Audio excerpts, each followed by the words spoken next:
மருந்து சேனலுடைய மேலும் பல பதிவுகளை தெரிந்து கொள்ள இந்த சேனலை சப்ஸ்கிரைப் செய்யவும், பெல் பட்டனை அழுத்தவும்.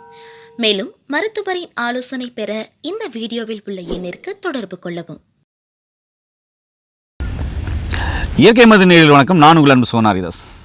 மதிப்புக்குரிய சித்தர் மகான் ஐயா அரவிந்தன் ஐயாவை பார்க்க வந்திருக்கோம். ரொம்ப அற்புதமான மாமனிதர். இன்றைக்கி அவர்கிட்ட ஒரு பெரிய பிரச்சனைக்கு எளிமையாக டிப்ஸ் சொல்ல போகிறாரு. நான் ரொம்ப ஆச்சரியப்பட்டேன். அப்போ இந்த உடல் எடை குறையதுக்கு ஏதாவது மருந்து இருக்கா அப்படின் போது சொன்னார், இதெல்லாம் ஈஸியாக குறைச்சிடலாம் ஐயா. அப்போ அந்த தொப்பை அதெல்லாம் ரொம்ப ஈஸியாக குறைச்சிடலாம் அப்படின்னாரு. அதை பற்றின வீடியோ தான். ஸ்கிப் பண்ண பார்க்குறேங்க. இந்த வீடியோ எல்லாருக்கும் ஷேர் பண்ணிவிடுங்க. வாங்க வீடியோக்குள்ளே போகலாம். அப்பா வணக்கம்ப்பா. வணக்கங்க. எப்படிப்பா இருக்கீங்க? நல்லா இருக்கீங்களா? அப்போ இன்றைக்கி பெரும்பாலும் பார்த்தீங்கன்னா இந்த வெயிட் லாஸ் இருக்காங்க பண்ணுறதுக்கு ஜிம்முக்கு போகிறாங்க, ஃபேலி டயட் இருக்காங்க, உண்ணாவிரதம் இருக்காங்க, அதுக்கப்புறம் பார்த்தீங்கன்னாக்கா காய்கறிகள் மட்டுமே சாப்பிட்றாங்க, இல்லைனா மட்டன் அதாவது அசைவம் மட்டுமே சாப்பிட்றாங்க, இல்லை உண்ணாவிரதம் இருக்காங்க, ஜிம்முக்கு போகிறாங்க, இல்லை ப்ரோட்டீன் பார்த்தீங்கன்னா இந்த ப்ரோட்டீன் எடுத்துக்கணும், இந்த விட்டமின் எடுத்துக்கணும், இந்த மினரல் எடுத்துக்கணும், ஒரு டைம் டேபிள் போட்டு எப்படி எல்லாமா பண்ணி பார்க்குறாங்க. மற்ற மருந்துகள் எடுக்கிறாங்க, எல்லாம் பண்ணுறாங்க. அப்பயும் வெயிட் லாஸ் ஆக மாட்டேங்குது. ஒருவேளை ஆகுது, அதை விட்டுட்டு திருப்பியும் நார்மல் லைஃப் வந்தால் திருப்பியும் டபுள் மடங்காக ஏறிடுது அப்படின்னு சொல்கிறவங்களாம் ஏகப்பட்ட பேர் இருக்காங்க. இப்போ பார்த்தீங்கன்னா நீங்கள் சொல்லும்போது பார்த்தீங்கன்னாக்கா ஒரு நாளைக்கு என்னால் முடிஞ்சால் ஒரு நாளைக்கு ஒரு டைம் தான்ப்பா சாப்பிடுவேன், அதிகபட்சம் அப்படின்னா தேவைப்பட்டால் இன்னொரு டைம் சாப்பிடுவோம் அப்படின்னு சொன்னீங்க. அப்போது 2 முறை சாப்பிடுவன் மனிதன் அப்படின்னு சொல்லிட்டு நாம் சொல்ல மகான்கள் சொல்லியிருக்காங்க. ஒரு முறை சாப்பிடுவங்களோ அவங்கள மகான்கள்னே சொல்கிறாங்க. அந்தளவுக்கு பார்த்தீங்கன்னாக்கா சாப்பாடை இஷ்டம் போல் சாப்பிட்றவங்களும் இருக்காங்க. நான் எதுக்காக இந்த கேள்வியை கேட்குறேன் அப்படின்னா, இந்த வெயிட் லாஸ் பண்ணுறதுக்கு, தொப்பையை குறைக்கிறதுக்கு நீங்கள் மக்களுக்கு சொல்ல வேண்டிய அறிவுரைகள் என்ன, நானும் என்ன கடைப்பிடிக்கணும்? உடல் எடை ஏறுறதுக்கு காரணம் அதாவது நீரும் மலமும் சரியாக வெளியேறாததான் காரணம், மெயின் காரணம்.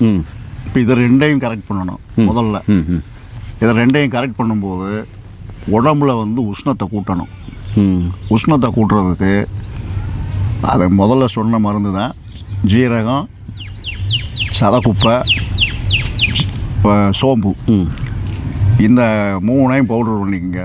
அதாவது சீரகம், சோம்பு, சதக்குப்பை, இது 3மே நாட்டு மருந்துகளில் கிடைக்கும். அப்போ எந்தெந்த அளவு எடுக்கலாம்ப்பா? ஒரு 50 கிராம் எடுத்துக்கலாம். 50 கிராம் எடுத்து பொடி பண்ணிக்கோங்க. அது ஒரு 15 நாளில் காலி பண்ணிடணும். ஓ, முக்கியமானது. அப்புறம் இவங்க ரெகுலராக முருங்கைக்கீரையும் அரைக்கீரையும் சேர்த்துக்கிறணும். முருங்கைக்கீரை, அரைக்கீரை. அடுத்து இவங்க சாப்பிடக்கூடாத பொருள்களை முதல்ல சொல்லிடுவோம். மாமிச உணவுகளை எடுக்கக்கூடாது. பழங்களில் வாழைப்பழம் எடுக்கக்கூடாது. பழங்களில் எடுக்கக்கூடிய பழம் எதுன்னா பப்பாளி பழம். பப்பாளி பழம் எடுக்கலாம். வாழைப்பழம் உடம்பு நல்லா வைக்கும். 2வது கொழுப்பு சத்தான ஆகாரங்கள், அதை குறைக்கணும். இன்னும் ஒன்று சொல்ல போனோம்னா, முடிஞ்ச வரைக்கும் உளுந்தையும் தவிர்க்கணும். அப்போ என்ன தான் சாப்பிட்றது, சாப்பாடு ஒரு கண்ட்ரோலுக்கு கொண்டு அளவாக சாப்பிடணும். அது வெறும் நம்ம ரைஸோட பெரிய ஒரு உணவே உலகத்திலே கிடையாது. அதனால் ரைஸை நீங்கள் எடுக்கலாம், அளவை குறைச்சிக்கோங்க. இந்த உப்பு, புளி, காரம்னு சொல்கிறோம்ல, அதை உங்களுடைய குழம்புல கண்டிப்பாக ரொம்ப குறைங்க. அதை குறைக்கும் போது உங்களுக்கு ஆட்டோமேட்டிக்காக சாப்பாடு அதிகமாக செல்லாது, அளவாக போகும். அந்த இதை செஞ்சுட்டு நீங்கள் நான் சொன்ன அந்த அரைக்கீரை, முருங்கைக்கீரை அதை ரெகுலராக எடுங்க. நைட்டில் இரவில் பப்பாளி பழம் எடுங்க. சாக்லேட்டு, இனிப்பு வகைரா, கேக்கு, இன்னும் ஜங்க் ஃபுட்டு, ஃபாஸ்ட் ஃபுட்டு, அந்த மாதிரி ஸ்வீட்டு, வறுத்தது, பொரிச்சது, எண்ணெயில் வறுத்தது இதெல்லாம் பாட்டிக்குங்க. குறிப்பாக பிராய்லர் கோழியை சாப்பிடாதீங்க. பிராய்லர் கோழி, பிராய்லர் முட்டை வேண்டாம்.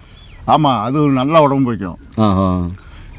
அடுத்து இவங்களுக்கு இந்த இதை ஃபாலோ பண்ணிக்கிட்டே வரும்போது கொஞ்சம் கொஞ்சமாக தான் ரெடியூஸ் ஆகும். ஏன்னா அது உடனடியாக இதாகிடாது. வாக்கிங் போங்க. வாக் போனீங்கன்னா அதுவும் ஒரு பயிற்சி ஆயிடுது. 2வது நான் இப்போ சொன்ன மாதிரி இந்த ஸ்வீட் ஐட்டங்க, குறிப்பாக சாக்லேட்டு, கேக்கு, ஸ்வீட்டு, அதில் போக இந்த எண்ணெய் வகையெல்லாம் அதை வந்து ரொம்ப குறைக்கணும். குறைச்சிட்டு அந்த இப்போ நம்ம பொரிச்சு சாப்பிட்றோம் பார்த்தீங்களா, அந்த எண்ணெயிலேயே பொரிச்சு சாப்பிடுவாங்க, அதெல்லாம் தவிர்த்துருங்க. அதெல்லாம் தவிர்த்துட்டு இதோட தண்ணி குடிக்கிறீங்க. இந்த தடியாக இருக்கிறவங்க அளவு கடந்து தண்ணியும் குடிப்பாங்க. தண்ணி குடிக்கிறதையும் குறைச்சிக்குங்க, கொஞ்சம் கம்மியாக குடிங்க. இதை மட்டும் ஃபாலோ பண்ணுங்க. உடம்பு வந்து கண்டிப்பாக இடம் குறையும். இப்போ நீங்கள் சொன்னீங்களப்பா, சீரகம், சோம்பு, அப்புறமா சதகப்பை சொன்னீங்கல்ல, இது 50 கிராம் போட்டு பொடி செஞ்சு வச்சுக்கிறோம். ஒரு நாளைக்கு எத்தனை டைம் கஷாயம் போட்டு குடிக்கணும்? கஷாயம் இல்லை, அம்மா வாயில் பொடியை போட்டு காலையில் ஒரு தடவை, நைட்டு ஒரு தடவை, ஒரு ஸ்பூனு போட்டு தண்ணி குடிச்சிக்கலாம். போட்டு வாயில் போட்டு அப்படியே முழுங்கி. அது என்ன, 3மே சாப்பிட்ற பொருள் தானே. ஆமாம். கசப்பு ஒன்றும் இருக்காது. இந்த ஜீரகம், சோம்பு, சதக்குப்பையை இளம் வறுப்பாக வறுத்து தான் அரைக்கணும். இளம் வறுப்பாக வறுத்துட்டு அதுக்கப்புறம் மிக்சியில் போட்டு அடிச்சிங்கன்னா பவுடர் ஆகிடும். ஓகே. பவுடர் ஆனோடனே அந்த பவுடருமே ரொம்ப நைஸாக இருக்கணுங்கிற அவசியம் இல்லை. ஒரு மாதிரியே கடிச்சு மட்டும் சாப்பிட்ற மாதிரி திப்பி இருந்தால் கூட ஓகே, லேசாக இருந்தால் பரவாயில்லை. அது மிக்சியிலே அடிபட்டுரும். எல்லாமே 3மே சாதாரண பொருள் தான். இந்த சதக்கும்பு மட்டும் கொஞ்சம் ஹார்டாக இருக்கும். ஆமாம், மிக்செல்லாம் உள்ள போகும். பழங்களில் பப்பாளி, வாழைப்பழம் ஆகாது. ஆமாம், எடுக்கக்கூடாது. ஆமாம், வாழைப்பழம் உடம்பு வைக்கும். இந்த எண்ணெயில் பொரிச்ச ஐட்டங்களை குறைங்க. இதை மட்டும் ஃபாலோ பண்ணுங்க. தேவைப்பட்டுச்சுன்னா உங்கள் ஏரியாவில் இலந்த இலை கிடைக்கும்னா அந்த இலந்த இலையை மட்டும் முடிங்க அரைச்சி உள்ளே சாப்பிடுங்க. ஒரு கோலி குண்டு சைஸ் அவ்வளோவா? அதெல்லாம் பத்தாதுங்க, கொஞ்சம் அளவு சாப்பிட்டா என்ன செய்ய போகுது. இலந்த பழம் சாப்பிட்றோம்ல, ஆமாம், அது மாதிரி இலந்த இலை ஓகே நல்லா குறைக்கும். அதே மாதிரி துத்தி இலை குறைக்கும், நாயுருவி குறைக்கும். இதெல்லாம் வந்து உங்கள் ஏரியாக்குள்ளே ஏதாவது கிடைக்குதான்னு பாருங்கள். கிடைக்கலன்னா கிடைக்காத பட்சத்துக்கு நான் சொன்னதை செய்யுங்க. அப்புறம் நீங்கள் அவசியம் வந்து செய்ய வேண்டியது, இந்த கொள்ளுன்னு சொல்லுவாங்க இல்லையா, காணப்பயிரை ஊற வச்சுருங்க. நைட்டு ஊற வச்சு காலையில் எடுத்து அந்த காணப்பயிரை வந்து கொஞ்சம் பூண்டு சேர்த்து வேக போடுங்க குக்கரில். நல்லா வெந்தோடனே அந்த தண்ணியை மட்டும் வடிச்சிடுங்க. உங்கள் வீட்டில் யாராவது உடம்புக்கு தராமல் இருந்தாங்கன்னா அந்த பயிரை பூரா அவங்கக்கிட்ட கொடுத்துருங்க. சாப்பிட்டோம் அவங்களுக்கு நல்லா உடம்பு நல்லாயிருக்கும். ஆமாம், வைக்கும், நல்லா குண்டாக இருக்கும். ஆமாம், அதாவது இளைத்தவனுக்கு இல்லை கூட அப்படின்றாங்க. ரெண்டாவது, அந்த தண்ணியவே குடிங்க. அந்த தண்ணியை குடிக்கும்போது உங்களுக்கு நல்ல ரிசல்ட் வரும். இன்னொன்று, பூண்டு எவ்வளோ சேர்க்குறீங்களோ அவ்வளோ உடம்பு குறையும். ஆனால் அதுக்காக நிறையா சாப்பிடவும் முடியாது. சொரக்காய் சாப்பிட்டீங்கன்னா குறையும். வேறு வந்து இது மட்டும் சாப்பிட்டீங்கனாலே போதுன்றீங்க. ஏன்னா நிறைய மருத்துவ குறிப்பு சொல்லிட்டாரு. ஐயா சொன்ன மாதிரிலாம் நாயுருவெல்லாம் நம்ம நிறைய சொல்லியிருக்கோம். நாயுரு விதையெல்லாம் சாப்பிட்டாக்க எப்படி வெயிட் லாஸ் ஆகுன்றதுலாம் சொல்லியிருக்கோம். அதை சாப்பிடும்போது ஏன் பசி ஆகாதுன்னு சொல்லியிருக்கோம்.